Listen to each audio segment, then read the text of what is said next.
En la charla de hoy, que cierra el ciclo, voy a referirme a un aspecto muy importante, aunque nada fácil, de las civilizaciones del Egeo, el de la religión, una realidad cuyos límites con otros aspectos de los usos sociales son borrosos, pero fundamental para entender las culturas antiguas. De antemano advierto que dejo fuera de esta presentación el mundo funerario, que nos ocuparía tanto tiempo como todo lo demás y que ha sido además aludido competentemente por el profesor Piquero. Comenzaré por plantear ante ustedes cómo podemos aproximarnos al estudio de una religión antigua. Quiero hacerlo, aunque sea naturalmente de una forma breve y concisa, porque el público en general tiene la sensación de que la información a la que podemos acceder sobre las culturas antiguas ha crecido espontáneamente como las setas en la Wikipedia y a menudo no es consciente de que esa información es el resultado de la reunión de muchos datos y muy heterogéneos. Evidencias desenterradas por los arqueólogos, textos descifrados e interpretados por los filólogos, marcos de referencia establecidos por los historiadores o imágenes cuyo sentido es desentrañado por los iconógrafos. Del trabajo de tan diversos profesionales en busca de los datos, su reunión, su contraste, su interpretación y un diálogo entre ellos, surge la posibilidad de acercarnos al menos a una realidad que nunca podrá entenderse en su totalidad por algo tan sencillo como que una cosa son los datos y otra las creencias. Las creencias no se reflejan necesariamente en los datos. Esta situación es particularmente clara en el caso de los minoicos y los micénicos, y ustedes han podido asomarse a algunas de estas facetas en las conferencias anteriores. Al llegar al apartado de religión, me ha parecido procedente mostrarles de forma lo más clara posible cómo podemos configurar una imagen de este hecho complejo a partir de diversas líneas convergentes. Comencemos, pues, por el principio. Antes del desciframiento de las tablillas, los testimonios de la Edad del Bronce del Egeo sacados a la luz por los arqueólogos habían ido presentando, en frase de Nilsson, un famoso historiador de las religiones sueco, una especie de libro de imágenes sin texto, ya que las tablillas inscritas, que también habían aparecido, todavía no se podían leer. Una vez que el trabajo de Ventris deparó la gran sorpresa de que una parte notable de las tablillas estaba escrita en griego y convirtió la prehistoria griega en historia, se pudo comenzar sobre nuevas bases el estudio de la religión micénica, estudio que ya de antemano advierto es inseparable del de la religión minoica, su predecesora, y de la religión griega de época clásica, su continuadora. Vaya por delante que es difícil reconstruir una religión antigua. La religión, en palabras de John Chadwick, uno de los padres de la micenología, es un conjunto de creencias y de prácticas fundado en la creencia en un mundo invisible y no material que interactúa con el visible que tenemos alrededor. En efecto, la comunidad humana cree que una serie de seres sobrehumanos, dioses o semidioses, que presentan rasgos diferenciados entre ellos y unos ámbitos de competencia diversos para cada uno. En esto se distinguen mucho las religiones antiguas de las religiones más modernas. Las religiones más modernas mayoritariamente son monoteístas, entonces uno no tiene problema porque si tiene que solicitar algo a la divinidad, pues se lo solicita todo a la misma divinidad. Los griegos no, los griegos y los hititas tenían que decidir a qué divinidad había que pedir las cosas, porque si uno se equivocaba de divinidad, pues tenía muy pocas posibilidades de éxito. Bien, pues estos personajes especiales, extraordinarios, pues protagonizaban historias paradigmáticas a las que llamamos mitos, y cada tradición, cada cultura antigua establece una determinada manera de rendir culto a esos seres extraordinarios, así como los lugares, los momentos y los propósitos con los que deben hacerse. Y también, por otra parte, establece qué intermediarios o participantes deben celebrarlos, llámense sacerdotes o llámese pueblo en general. Ahora bien, la religión extiende sus límites fuera de lo sagrado. En general podríamos decir que es el vehículo para organizar la vida de la comunidad de una manera prevista y ordenada. Quiero decir que si no existiera la religión, a una persona se le muere su padre y no sabe qué hacer. Mientras que la religión ya le establece cuál es el ritual que debe hacer, en qué condiciones debe despedirse de él, cómo debe de celebrarse y cómo debe de asumirse ese hecho, ¿no? De manera que la religión extiende sus límites fuera de su ámbito más estricto. Así pues, al hablar de las religiones del Egeo tenemos dos problemas que se derivan ambos de la situación de nuestros datos. El primero, este que acabo de decir, que las fronteras entre lo que podemos considerar culto y religión y lo que no lo es son borrosas. Hombre, si lo son en época moderna. Les voy a poner a ustedes un ejemplo muy tonto, pero que creo que puede ser suficientemente explicativo. Pensemos en una fiesta moderna, ¿no? A las 10, pues hay una misa, eso es religión. Una procesión, bien, eso es religión. Pero luego después viene la comida copiosa, las bebidas, el baile, y ya eso es religión. Pues no diríamos que eso es religión. Pero ¿qué ocurre? Que la misa de 10 y la comida, las procesiones y los bailes son componentes indisociables de la fiesta, de manera que no podríamos cortar con una tijera y decir esto es religión y esto no, ¿no? Si los límites son difíciles de determinar en una situación moderna, imagínense en una situación antigua. Hasta tal punto es cierto esto de que la religión no se disocia demasiado bien de los otros fenómenos, es que en Grecia clásica, y en lo que sabemos en el mundo micénico pasa exactamente lo mismo, no existe una palabra para designar la religión. Es decir, si ustedes me preguntan cómo se decía religión en griego antiguo, les diré de ninguna manera. No hay una palabra para designar semejante cosa. Todo entraba dentro de un mismo ámbito que sería la tradición o las costumbres ancestrales, ¿no? A la cual pertenecía la religión, pero pertenecía también cómo tiene uno que vestirse, cómo tiene uno que hablar con las personas mayores, todo este tipo de cosas que no son estrictamente religiosas. Segundo problema es que muchos aspectos importantes de la religión no nos son accesibles por el tipo de documentos escritos que tenemos. Bien, pues este conjunto de cosas protagonizadas por los dioses, las cosas que se piensan, se dicen y se muestran, que llevan a cabo los intermediarios, a los que llamamos en sentido amplio sacerdotes, todo eso, pues, digamos que no es fácil de reconstruir a partir de los datos que tenemos. Sería bueno comenzar por enunciar los principales materiales que tenemos para estudiar la religión minoica y la micénica, distinguiendo naturalmente los materiales textuales de los no textuales, porque cada uno de ellos presenta sus propios problemas. Debemos estudiarlos juntos porque, como ya han podido ver en conferencias anteriores, el mundo micénico está profundamente influido por el minoico y no pueden entenderse separados, aunque, por supuesto, hay una serie de aspectos que les pertenecen en exclusiva a cada uno. Comenzando con los materiales no textuales, tenemos diversos tipos. En primer lugar, restos de edificios que parecen haber tenido usos cultuales.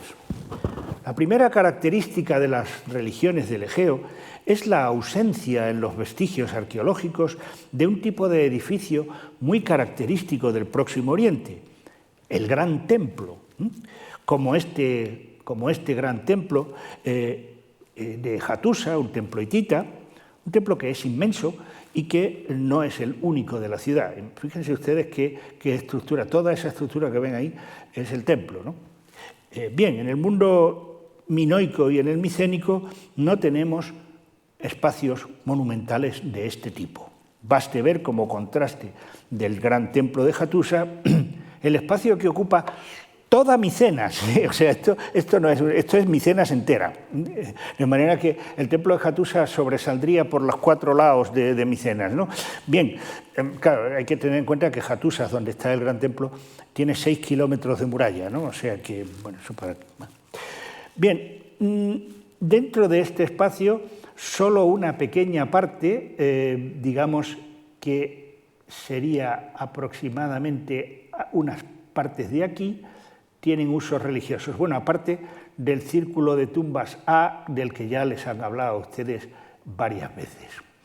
Bien, de manera que podemos ver las dimensiones de las áreas sagradas, que son las marcadas en rojo, solamente esas, bueno, aparte del círculo de tumbas, que ya digo que no estamos hablando del mundo funerario, todo lo demás. Y aquí tenemos, pues, una planta de los principales santuarios, el santuario de los frescos y el santuario de los ídolos. Si ustedes se fijan en la escala que hay abajo, son 3 metros, la escala de abajo son 3 metros, de manera que su habitación es probablemente más grande que cualquiera de estas áreas cultuales, ¿no? Su alcoba, de manera que pues es, como ven ustedes, un espacio muy pequeño.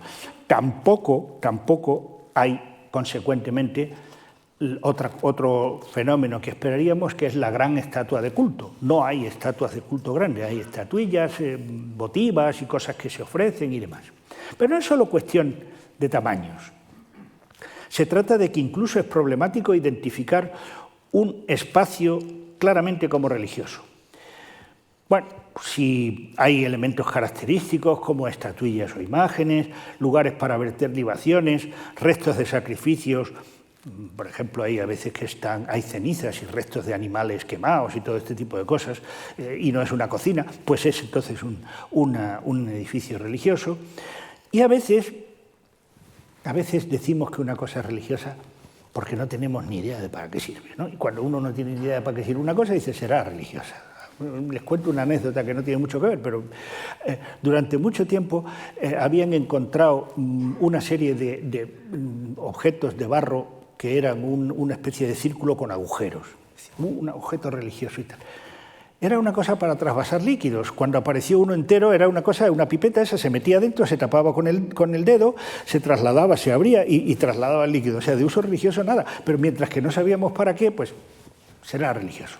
Bueno, hay bromas muy divertidas. También hay por ejemplo, un individuo que publicó en Internet, en plan de broma, naturalmente, como unos arqueólogos dentro de 2000 años habían encontrado un collar ceremonial, que era la tapa de un inodoro, ¿no? O sea que, bueno, pues este tipo de cosas. Bien, de manera que hay una serie de cosas, de instalaciones que decimos que son religiosas, bueno, y tenemos ciertas incertidumbres, ¿no? Por ejemplo, a ustedes ya les han hablado de los famosos paños lustrales minoicos. Bien, son cámaras a las que se desciende por una escalera y que debían de estar llenas de agua porque están impermeabilizadas, de manera que sí, ahí había agua. Esto que hay ahí es otra que se descendía por una escalera que está aquí, ¿no? No se ve tan bien, pero está también ahí. Bueno, pues podemos decir, sí, baños lustrales, es decir, son para purificarse. Bañeras no son porque las bañeras las hemos encontrado y son distintas. Entonces, pues, bueno, suponemos que es un uso religioso, pero lo suponemos. En segundo lugar, tenemos imágenes. Se trata de representaciones plásticas en diversos soportes, frescos, joyas, estatuillas de marfil, cerámicas o sellos, que podrían representar escenas relacionadas con el culto, como los sacrificios, libaciones o fiestas. Se dice que una imagen vale más que 1000 palabras, pero esa afirmación es escandalosamente falsa. Pondré un par de ejemplos. Miren, estas famosísimas estatuillas de mujeres que llevan serpientes en las manos. ¿Son diosas? ¿Son sacerdotisas o no son ninguna de las dos cosas? ¿O qué diremos de la dama del columpio? Es preciosa, esta es una mujer que se está columpiando, tiene un columpio y está columpiando. Aquí por aquí iban, bueno, ahora hay hilos de nylon, en su tiempo llevaban ahí unas cuerdas, ¿no? para que esta señora se moviera. Bueno, en Atenas se celebraba un rito que era el ahorcamiento de Erígone. Erígone era la hija de Icario. A Icario le había dado Dioniso el don del vino, entonces Icario pues había hecho probar el vino a atenienses, los atenienses se emborrachan, entonces creen que les ha envenenado y lo matan. Y la hija de Icario, Erígones, se ahorca. Y entonces, para conmemorar el ahorcamiento de Erígones, las jóvenes atenienses se columpiaban, no se ahorcaban, se columpiaban para, digamos, ritualizar ese recordatorio. Bueno, ¿esta señora es algo así o es una señora que se está columpiando como un divertimento? Pues es que no lo sabemos, no tenemos ni idea, ¿no? O bien esta estupenda cratera de Encomi, en Chipre, ¿no? Bien, vemos dos personas que están en un carro. Estas dos personas, uno es el guerrero y el otro es el auriga. Hasta aquí nada nuevo, pero a la derecha hay una persona que lleva en la mano una balanza y abajo hay otra persona que lleva no se sabe qué. Bien, la primera interpretación que se dio de este vaso fue que aquí lo que teníamos es una cosa que en griego se llama psicostasia. Consiste en que la divinidad, antes de que dos guerreros vayan a entrar en combate, pesa sus almas para ver cuál de ellos va a morir. Bueno, esto se describe en la Ilíada, cuando van a combatir Héctor y Aquiles, y se describe también en otro poema perdido. Vale, bueno, esa interpretación es un poquito complicada, porque aquí no hay dos guerreros, hay solo uno. Ven ustedes que la escena está delimitada por la izquierda y por la derecha por unas rayas verticales, es decir, no hay más que ese individuo en el carro con su acompañante y las otras dos figuras. En segundo lugar, pues no parece que esa figura que lleva una balanza tenga una gran posibilidad de ser una divinidad. Las divinidades suelen representar temas grandes, este señor es un señor pequeño y además pues tampoco lleva una ropa especial. Ha habido una segunda interpretación, que es más verosímil, pero tampoco es que podamos estar seguros, y es que este vaso describe el estatus del guerrero. Es un hombre que es un noble porque va a combatir en carro y no a pie, como la gente común, y además ese noble es un comerciante, estamos en Chipre, ¿no? Es un comerciante, por lo tanto la balanza, y exporta lingotes de cobre. Y entonces lo que tendría el individuo, vamos a verlo aquí, lo que tendría el individuo de abajo sería un lingote que tiene forma así de dos. Bueno, pues miren ustedes, es posible, pero si tiene alguno de ustedes una propuesta mejor, estaré encantado de oírla. De manera que tenemos esos problemas, ¿no? Algunos casos no, algunos casos son claros.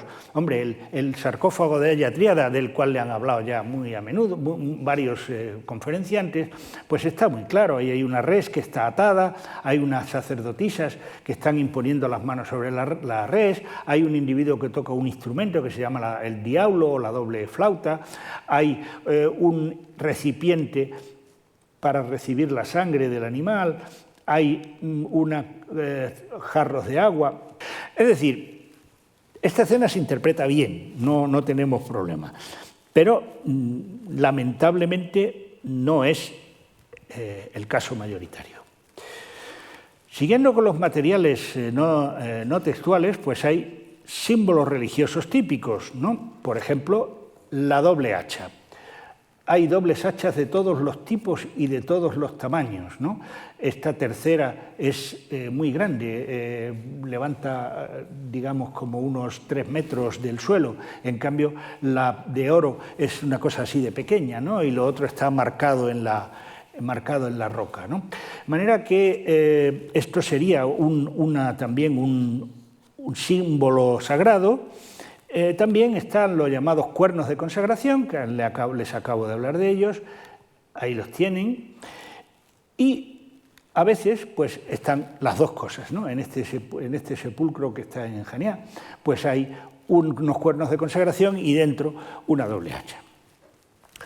Bien, esos son símbolos religiosos, por lo tanto pues entendemos que cuando aparecen aquello tiene que ver con la religión. Luego hay materiales textuales, que los aprovechables son solo micénicos, porque ya saben que en minoico no tenemos textos legibles, ¿no? Claro, el problema es que los documentos micénicos son muy peculiares, lo que los hace muy poco útiles para el estudio de la religión. Primero, el hecho de que se refieren a plazos de tiempo muy escasos. Ya les contaba que las tablillas se hacen en barro, que no se cuece, y cuando acaba el año fiscal se deshacen porque son para llevar las cuentas del año en el palacio, ¿no? De manera que pues, no tenemos historia, no tenemos qué pasaba el año pasado, qué se hacía el año pasado en las fechas en que... No, lo que se hacía el año pasado ha desaparecido del mapa, ¿no? Y luego, pues, que el problema es que solamente lo que le interesa al palacio es lo que se recoge. Habría cultos privados, por ejemplo, conocemos en época clásica pues, toda una serie de pequeñas divinidades agrarias, como los silenos, como los panes, como las ninfas, bueno, que se celebrarían en los pueblos y que la gente comería, bebería, bailaría y celebraría a esas divinidades, pero como el palacio no interviene, pues no están registrados, entonces no sabemos absolutamente nada de ellos. ¿Se acuerdan de lo que les dijo, que es un buen paralelo, lo que les dijo el profesor Piquero, de que en ninguna parte hay ninguna referencia a la pesca y sin duda esta gente pescaba y comía pescado, pero como eso no le interesaba al palacio, pues tampoco tenemos registros de eso, ¿no? Tampoco hay documentos religiosos tan importantes como los himnos, las plegarias, los mitos o las prescripciones rituales. Incluso a veces, pues, es difícil saber si un texto o un documento es religioso o no. El método que utilizamos es el siguiente. Primero se localiza en un documento palabras que son con toda probabilidad religiosas. Dios, nombres de dioses, santuario, ofrenda, sacerdote, etc. Suponemos entonces que el contexto pues, es religioso e intentamos darle una aproximación religiosa al resto, ¿no? Y voy a ponerles un ejemplo. Vamos a ver. Esa tablilla tan bonita, ¿no? No crea que la tienen que leer, no, de momento todavía no les pedimos eso. Aquí está la transcripción. Eso que ven ahí, ole, ole, ole, ole, no es que sea una corrida de toros, es la abreviatura de oleum, o sea, aceite. Son entregas de aceite. Tampoco es aceite para freír, es aceite perfumado. Sabemos perfectamente cómo se hacía, ¿no? Lo que se hacía era hervir el aceite con pétalos de flores diversas y con frutas y con una cosa muy divertida, con lanolina. Quizá la lanolina, ¿no? Que nos trajeron frito durante mucho tiempo porque decía lana y decíamos, ¿pero qué pinta la lana en un perfume? Hasta que alguien se dio cuenta de que no era lana, que era la lanolina, que es esto que está debajo de la piel de las ovejas y que es un suavizante, ¿no? Todavía se usa, o sea que no es esto. Bueno, pues por lo tanto es aceite perfumado que se envía bien sea para que se unjan los sacerdotes, bien sea para que se unjan las estatuas de los dioses, las pequeñas estatuas que ya digo que grandes no las había. Bien, pues aquí hay lo primero que leemos bien es a Zeus dedicte, estupendo. Luego a todos los dioses. Luego en Amniso a todos los dioses, o sea, es a todos los dioses de Dicte, pero luego los de Amniso. La Erinis, que también la conocemos, y la sacerdotisa. Ahí, bueno, pues esto es religioso. Hay la suficiente cantidad de palabras para entender que son religiosos, ¿no? Y ya con solo esto, pues ya tenemos algunas cosas interesantes. Por ejemplo, Dicte es una cueva cretense, ¿no? Y esa cueva cretense es la que cuenta el mito que les contó el profesor García Gual, de que cuando nace Zeus, su madre lo esconde en una cueva y le da una piedra a Crono para que la engulla, porque Crono engullía a los hijos para que no lo destronaran, y entonces pues esconde al niño en la cueva, ¿no? ¿Existía el mito en esta época? Pues hombre, no lo sabemos, pero al menos es posible, ¿no? La mención esta de Dicte. Luego, ¿por qué a todos los dioses? Uno dice, pero bueno, ¿por qué a todos los dioses? Pues miren ustedes, porque es una religión politeísta. Y el problema de las religiones politeístas es que uno puede no conocer a todos los dioses que hay. Entonces, imagínense ustedes que hay un Dios que no lo conocemos y no le rendimos culto en la vida, y el Dios se enfada, como es natural, y reacciona pues violentamente, como el hada mala del cuento de la Bella Durmiente, ¿no? Pues es esta historia. Entonces, bueno, pues se toma la precaución de decir a todos los dioses, y así, pues los atenienses tenían en el Areópago una inscripción que era al dios desconocido. Claro, para decir, bueno, pues aunque no lo conozcamos, y claro, llega San Pablo, que era muy astuto, y dice, no, el dios desconocido es el mío. O sea que, bueno, esa fue una estupenda habilidad. Bueno, entonces lo que tenemos entonces con esto de a todos los dioses, pues es como la fiesta de todos los santos, ¿no? Donde caben estos santos que uno ni sabe cuándo tienen la fiesta y demás, pues ahí también ya los metemos a todos en el saco, ¿no? Bien, sí, ahí tenemos la imagen esta que les hablaba, ¿no? No es de la época micénica, esta es muy posterior, pero vamos, es simplemente a título de curiosidad. Y esa es la cueva de Dicte, para que se hagan ustedes una idea. Bien, también se citaba a Amniso, pues eso es Amniso, que es un centro minoico que hemos localizado. Se sigue llamando Amniso, es curioso, ha conservado su nombre a lo largo de la historia, ¿no? Y aquí están los lirios minoicos que decoraban la Villa de los Lirios, que por eso se llama naturalmente la Villa de los Lirios. Bueno, después de todo eso, pues se van añadiendo cosas, y ya sabemos que el principio es una indicación temporal, en el mes de Eucio. ¿Qué quiere eso decir? Pues que esto es una fiesta que tiene un momento del año y que verosímilmente se celebra todos los años en el mismo mes, ¿no? Luego, pues ya se nos dice que hay un santuario de Dédalo. Hombre, qué bien, Dédalo, que ya sabían ustedes por lo que les contó el profesor García Gual, que bueno, es el que en el siglo I pasa por ser el constructor del laberinto. No sabemos si aquí pasa lo mismo, pero al menos el nombre está, ¿no? El nombre está, y este es el santuario de Dédalo, ¿no? Luego después, la sacerdotisa, nos enteramos de que es de los vientos. Anémon, si ustedes saben lo que es un anemómetro, pues ahí Anémon ya significaba viento, fíjense, en época micénica. Y bueno, pues nos dan el total de las unidades de aceite. Luego ya, pues hombre, lo otro ya es menos seguro, pero podemos deducir que hay un dios que se puede llamar Pandes, quizá Cuerasilla sea la diosa de Tera. La diosa de Tera, pues bueno, esto es que está citada al final para el Ida, o sea, este monte, ¿no? Y en el caso de la diosa de Tera, pues luego voy a volver a referirme a ella, de momento vamos a dejarlo aquí. Bien, de manera que entonces, pues bueno, con los materiales de que disponemos hay también alguna cosa sobre menciones en la literatura del primer milenio, especialmente Homero, y pervivencias en el culto del primer milenio. Vamos a ver algunos ejemplos después y demás. Bueno, ¿qué idea tenemos de los dioses micénicos? Tenemos la palabra Dios, que era Theos, la que da en español teología, por ejemplo, es decir, esto hablaba en griego y en griego se dice Theos, ¿no? Y luego pues había nombres de dioses, algunos de los cuales son conocidos, por ejemplo Zeus, por ejemplo Hera, que es su esposa y están en el mismo santuario, de manera que verosímilmente es también su esposa, pero parece que Zeus en este momento no es todavía el dios supremo, parece ser un dios de medio pelo, no tan importante como lo sería luego.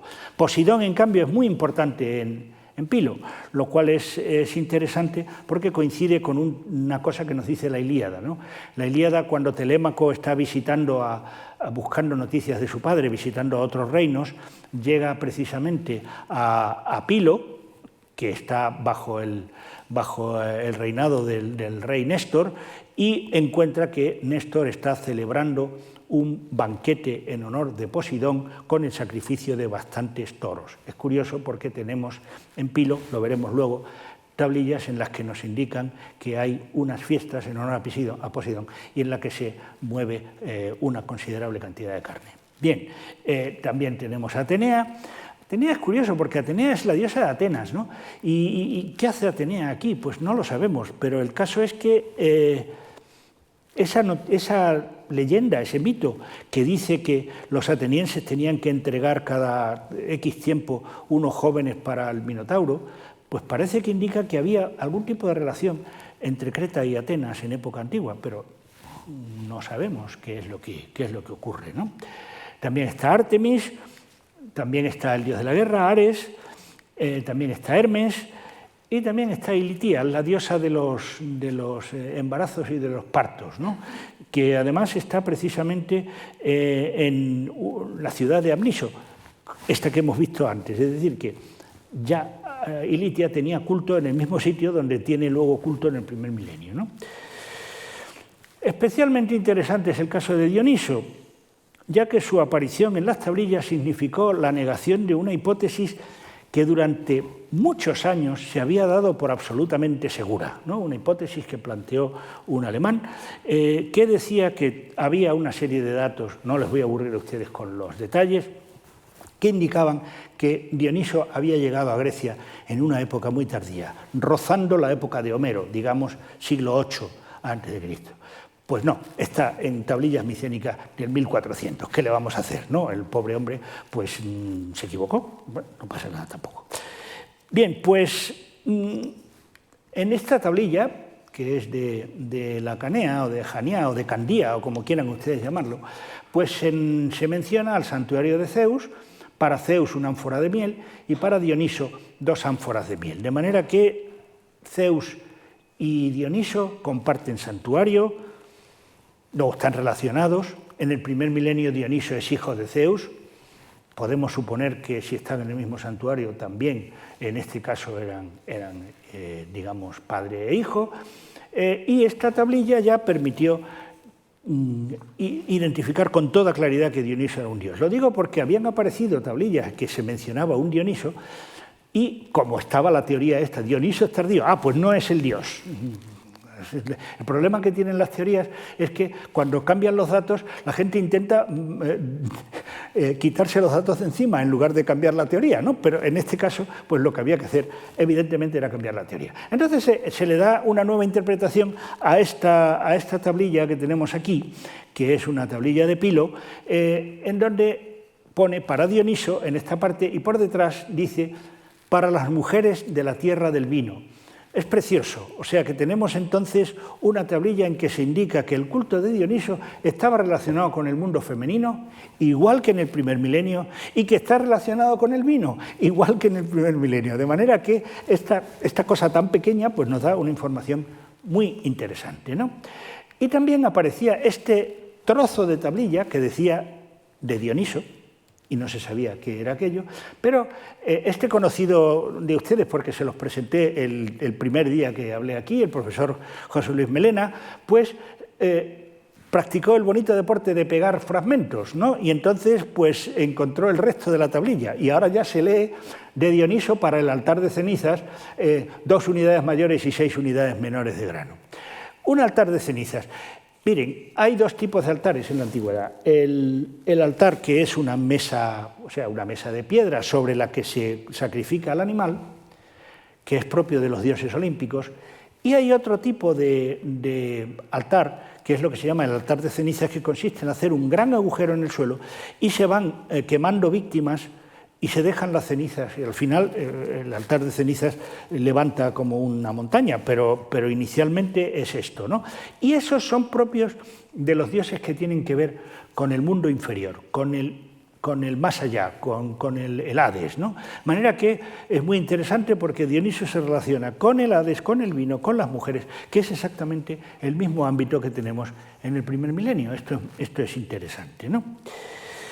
Luego veremos una cosa también bastante curiosa sobre Dioniso. En cambio, otros nombres de dioses claramente no son griegos y entonces suponemos que son pervivencias del panteón minoico. Miren, ahora las religiones son muy exclusivistas. Es decir, nadie acepta que un individuo sea católico o budista al mismo tiempo, no es así. En el caso de las religiones politeístas no hay problema, o sea, uno cree en los dioses que tiene y en otros dioses extranjeros, y cuando un pueblo conquista a otro, deja a los dioses que allí había, porque si han estado todo el tiempo anterior protegiendo a la ciudad, ¿por qué los van a quitar de allí? Pues se les sigue rindiendo culto y no pasa nada, se unen a los dioses nuevos, ¿no? No hay mayor problema. Pues hay algunos dioses, por ejemplo, una diosa que se llama Piptinna, ese nombre no es griego, en cambio se parece a Dictinna, que es un nombre también pregriego, ¿no? Esta diosa, Cuerasilla, a la que me refería antes, la diosa de Tera.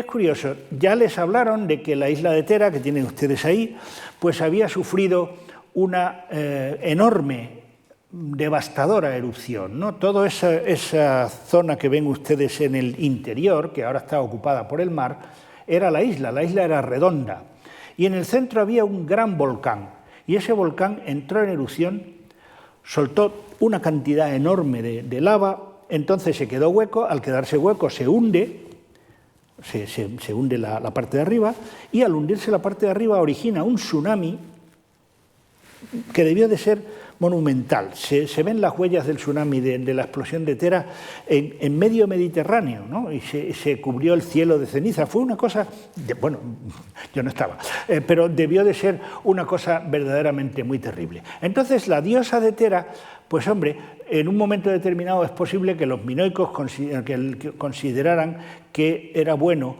propiciársela y rendirle culto para evitar que hiciera lo mismo con ellos, ¿no? Bien, hay también un caso bastante curioso que son las diosas que se llaman Potnia o Potnias, porque puede ser una o varias, o sea, la señora. Potnia significa la señora, ¿no?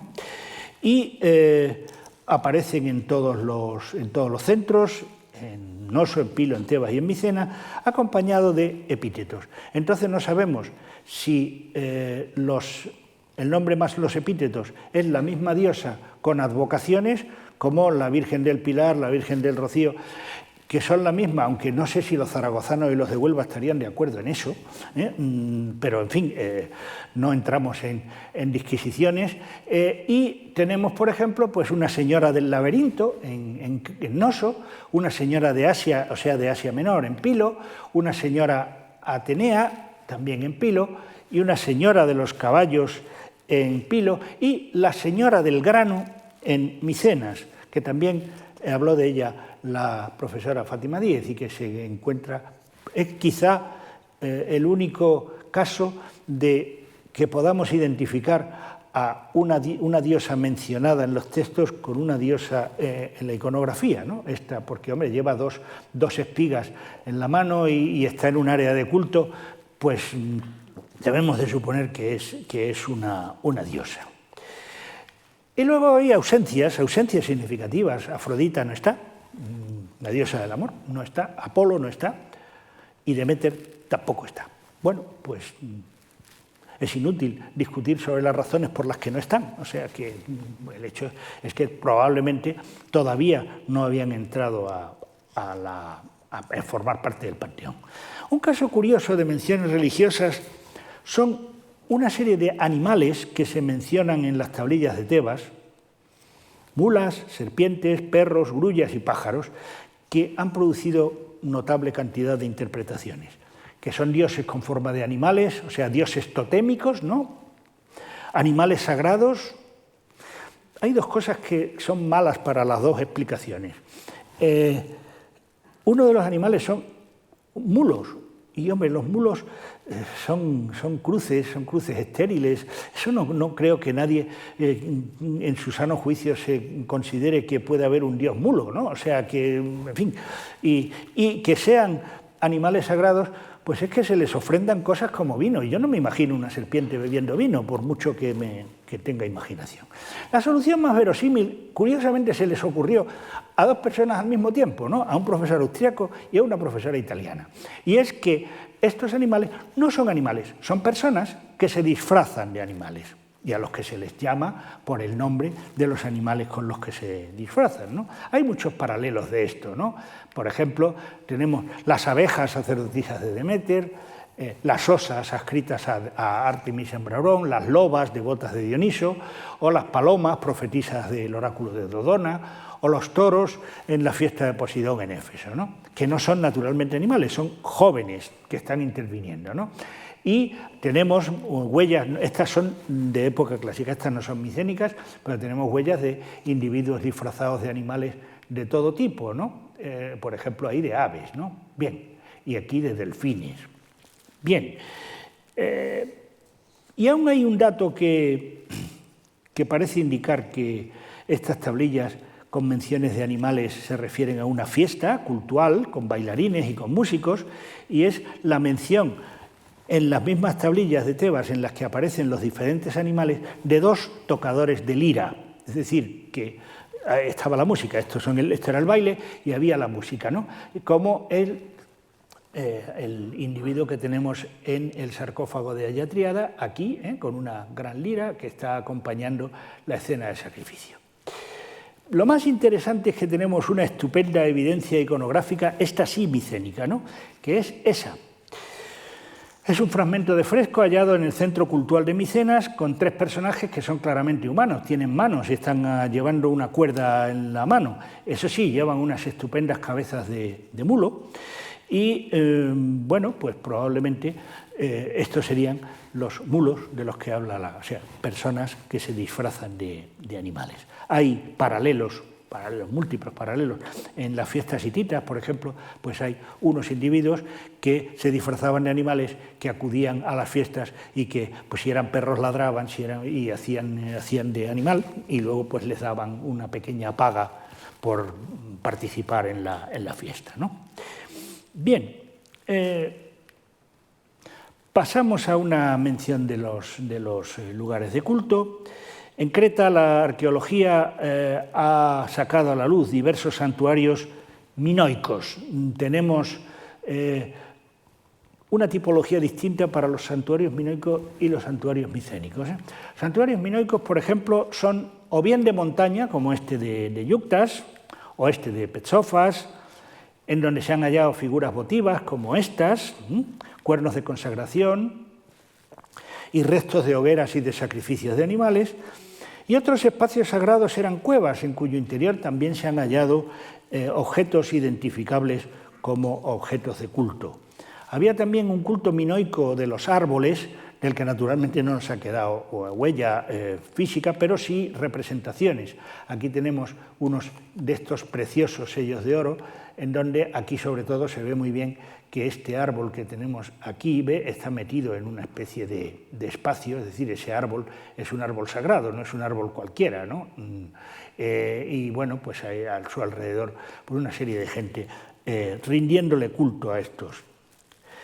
En cambio, entre los micénicos, estos lugares o al aire libre, fundamentalmente al aire libre, o en las cuevas o demás, ceden su espacio a lugares ya construidos, pequeños, ya vimos, ¿no?, pero construidos. Ya les hablé del área de culto de Micenas, que la tenemos aquí otra vez, y lo que queda del área de culto de Micenas, donde se han encontrado pues estatuillas como esta. Hay 2 tipos, ya se refirió a ello haciéndome un poco de spoiler la profesora Fátima Díez, los ídolos psi, porque tienen la forma de una letra psi, o los ídolos fi, porque tienen la letra de una letra fi. Aparecieron también estatuillas con serpientes y lo más interesante es este personaje del que ya les he hablado en la habitación del fresco, que es probablemente la diosa del grano, la señora del grano. Bien, para los cultos contamos con diversas evidencias.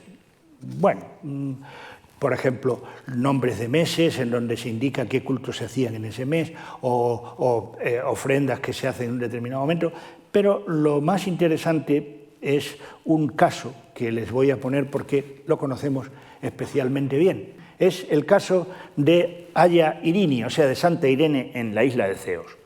En el interior del santuario había restos evidentes de ofrendas quemadas, de vasijas para el vino y había, eso es lo más curioso, 20 grandes estatuas de barro de mujeres con los senos desnudos y con las manos apoyadas en las caderas, que parecen ser danzantes.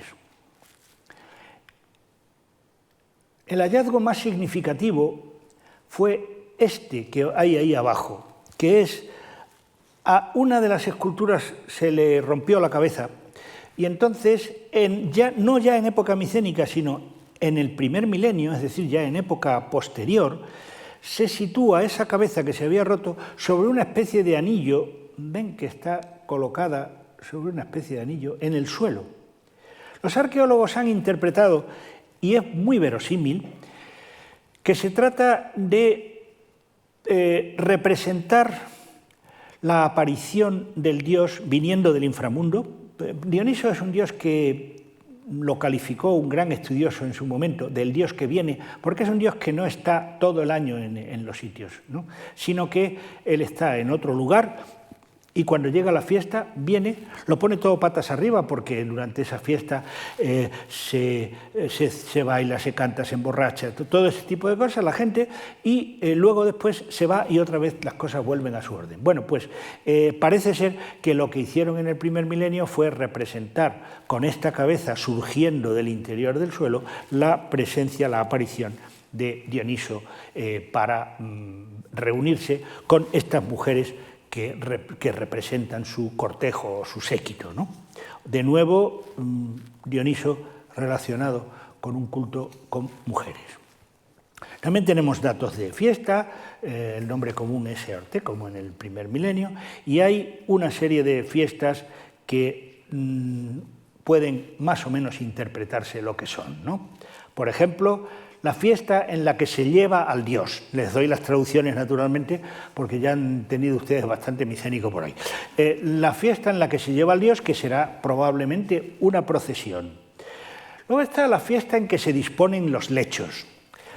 Bien, aquí se interpretó inicialmente que sería una fiesta semejante a lo que en Roma se llama el Lectis Ternium. No se asusten, se trata sencillamente de que en Roma se celebraba una fiesta en la cual los romanos, ya saben, que comían en lechos, o sea, tendidos en lechos, y preparaban un lecho para el dios al que invitaban a participar en la mesa. El dios naturalmente no venía, pero allí estaba el lecho. Bueno, claro, el problema, y esto fue precisamente un artículo que escribió Juan Piquero, precisamente, ¿no?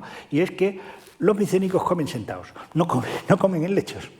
De manera que, pues, esto no es posible que sea. Y en cambio sí que tiene sentido interpretar que esta fiesta de los lechos es lo que se llama una boda sagrada. Una boda sagrada es naturalmente fingida, en la cual una mujer relevante en Atenas era, por ejemplo, la mujer del arconte rey, la que se llamaba la Basilina, pues celebraba la boda con el dios, una boda naturalmente, insisto, fingida, en la que pues se hacía, por así decirlo, renovar los votos de la relación de la ciudad con el dios.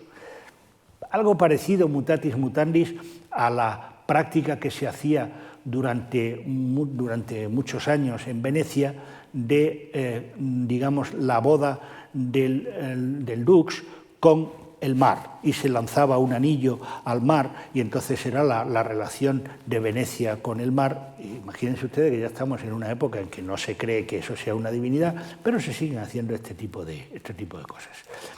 Y luego hay una fiesta que es la fiesta del vino nuevo, que no requiere explicación.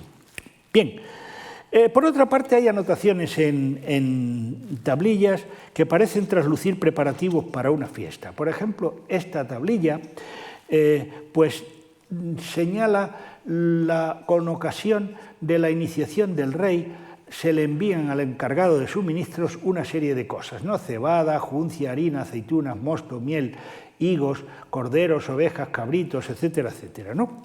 Una serie de alimentos y bebidas, ¿no? Bien, esa iniciación del rey, ya les habló de ella el profesor Piquero, no sabemos si es que el rey se inicia en unos misterios o es la iniciación en el sentido de cuando entra a reinar, es decir, una cosa así como la coronación del rey. El caso es que con tan fausto motivo se celebra un banquete más que copioso. El profesor Melena ha hecho un cálculo de la cantidad de comida que había aquí, de comida y de bebida que había aquí, ¿no? Fíjense, según los cálculos del profesor Melena, cambiando las unidades de medida micénicas a las actuales, sería 1000 kilos de cebada, 62 kilos de harina, 196 de aceitunas, 20 litros de mosto, 10 litros de miel, 96 kilos de higo, además de una vaca, 26 corderos, 6 ovejas, 4 cabras, un cebón y 6 cerdas, lo cual suma alrededor de unos 2.280 kilos de carne. Esto es, como se trataría de un banquete para unas 2.000 personas, que era el el número de gente que podía comerse esas cosas en la época en Pilo, pues tocarían a más de 1 kilo de carne, medio kilo de pan y casi 1 litro de vino aguado por cabeza, unos 100 gramos de aceitunas y medio kilo de higos cada uno, ¿no? Es decir, ese día pues sacaban, digamos, las hambres por una temporada. Bien, la iconografía nos ayuda con este sarcófago que ya hemos hablado muchas veces de él, de Ayatriada, donde se haría un sacrificio similar al que aquí da lugar al banquete, es decir, el banquete se hace con el...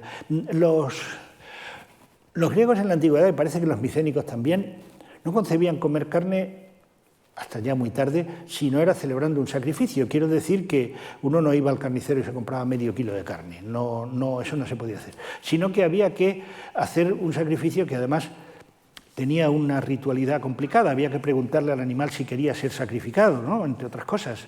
Ustedes me dirán que cómo sabían lo que... Pues le echaban agua en la cabeza al animal, el animal movía la cabeza y decía, ha dicho que sí, y lo mataban. Bueno, estas cosas. Bien, pues... de manera que los sacrificios parece que eran muy similares a los que hay en época posterior, de manera que eso no ha variado gran cosa. Ahí está un citarista, ¿no? Tenemos ahí, eso es, y unas personas que llevan una serie de animales y de ofrendas a un personaje que, fíjense ustedes en una cosa que parece una tontería, pero que nunca nada es una cosa casual. Fíjense que todos los personajes que hay aquí tienen pies. Bueno, no tienen pies, se les ven los pies, ¿no? A todos. A este no. Y este está al lado de una especie de edificio. La interpretación que se da es que ese personaje es aquella persona en cuyo honor se celebra el sacrificio, bien sea un dios o bien sea un héroe, que por lo tanto está relacionado con esa estructura y se supone que ahí aparece, bueno, como una epifanía y demás, pero los detalles se nos escapan naturalmente, pero más o menos para que nos entendamos, ¿no? Bien, y hay ofrendas de diferente tipo.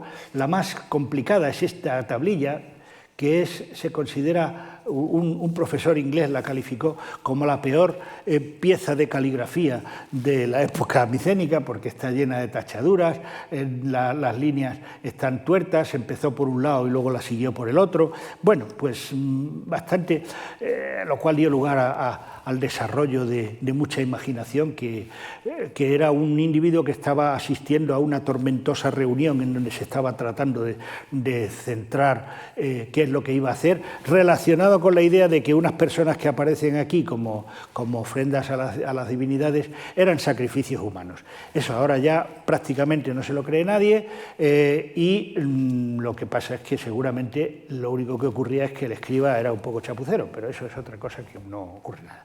Bien, aquí tenemos un lado donde habla que se celebra una consagración en esfagianes. Esfagianes significa el lugar del sacrificio, del verbo que significa degollar, ¿no? Lleva presentes y conduce porteadores. Para la señora un vaso de oro una mujer, para Manasa un vaso de oro una mujer. Es decir, hay para las diosas mujeres y vasos, para los dioses hombres y vasos. Entonces decían, eso eran pues sacrificios humanos. No necesariamente sacrificios humanos, sino que pueden ser personas que entran al servicio del templo. El profesor Piquero habló de una cosa que últimamente se dice bastante, es esta idea de que ciertas personas que contraían determinadas deudas se consagraban a sí mismos a los templos para pagar sus deudas, o sea, que el templo pues ya se ocupaba de ellos y ellos trabajaban para el templo más o menos gratis. Bien, por el otro lado sigue diciendo lo mismo, un vaso de oro una mujer, ¿verdad? Bien, o sea que es todo esto más o menos lo mismo, ¿no? Probablemente las personas que se citan son los que llevan los vasos, ¿no? Ven ustedes que aquí hay una escena en donde hay una serie de porteadores que llevan objetos en las manos, ¿no? O en esta otra donde hay también lo mismo, o en esta otra que tenemos también lo mismo. De manera que muy probablemente no hay que contar con esa idea.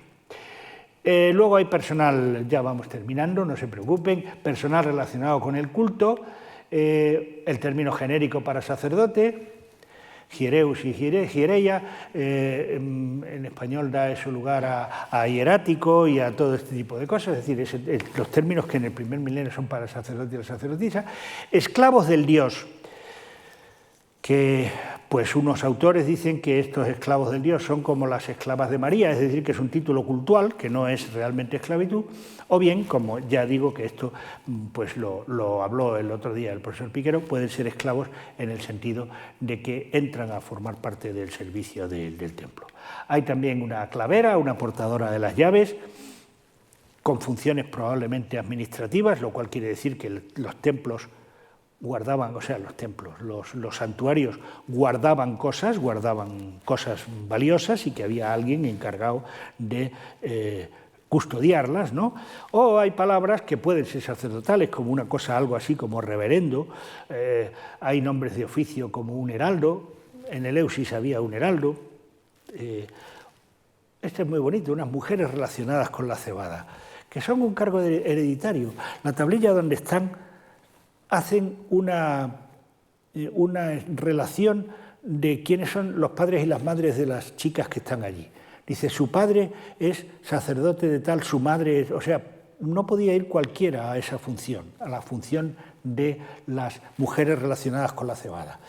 ¿Qué hacían con la cebada? Dos posibilidades por igual posibles, ¿no? Una es que hicieran pues comida de cereal, pan o gachas o lo que sea, y otra es que hicieran cerveza. La cerveza se conoce en esta época y se hacía con cebada.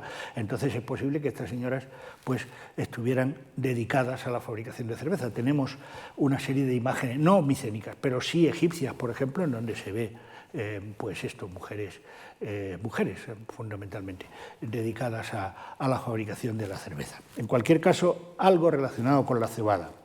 Había también un portero y servidoras, de manera que la diversidad de nombres indica que había un culto complejo, es decir, que no era una cosa pequeña, había mucha gente implicada en el culto. No llega a ser el ejército de personas que hay en el culto, por ejemplo, de estos lugares que he dicho con grandísimos templos, ¿no? Que tenían un ejército auténtico de alfareros, de cocineros, de toda clase de cosas. Hay individuos que se dice que son artesanos y trabajan para la diosa, es decir, los templos probablemente, a los centros de culto, los santuarios, tenían probablemente alguna actividad industrial, ¿no? Por ejemplo, hay unos broncistas al servicio de la potnia o hay un perfumista también al servicio de la potnia, ¿no? Bien, y hay también personas a las que se les dan pequeñas cantidades de pago en especie por realizar tareas concretas en los festivales. Por ejemplo, participar en los coros de animales, estos que hemos visto antes, ¿no? Tocar la cítara, pero que no son profesionales, a la manera de los costaleros de la Semana Santa de Sevilla, que no son profesionales. Ser costalero para trabajar una semana al año, buen trabajo ese, no, sino que son personas que se dedican a otras cosas y que hacen ese servicio en los días señalados. De manera que esto en Micénico se ve que una cosa son las personas que tienen, por así decirlo, un sueldo mensual, que sabemos que sí, porque ponen el logograma de la luna. El logograma de la luna quiere decir que eso es una paga del mes, ¿no? Porque claro, los meses son lunares, naturalmente. Y en cambio hay otros que lo que tienen es tierras que se les dan por hacer su tarea, y esta tercera forma, las personas que colaboran ocasionalmente en las fiestas religiosas, a las que se les da una pequeña cantidad siempre de especie, no existe la moneda, ya sabes, no hay dinero en esta época. Se les daba pues una cierta cantidad de grano o una cierta cantidad de vino.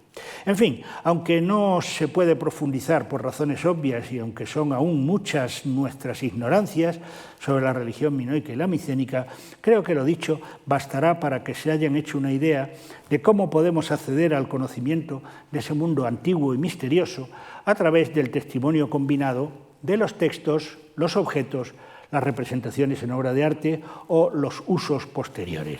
Seguramente nuevos hallazgos y el esfuerzo de nuevos investigadores contribuirán a que nuestro conocimiento sea progresivamente más profundo y más seguro. Muchas gracias por su atención.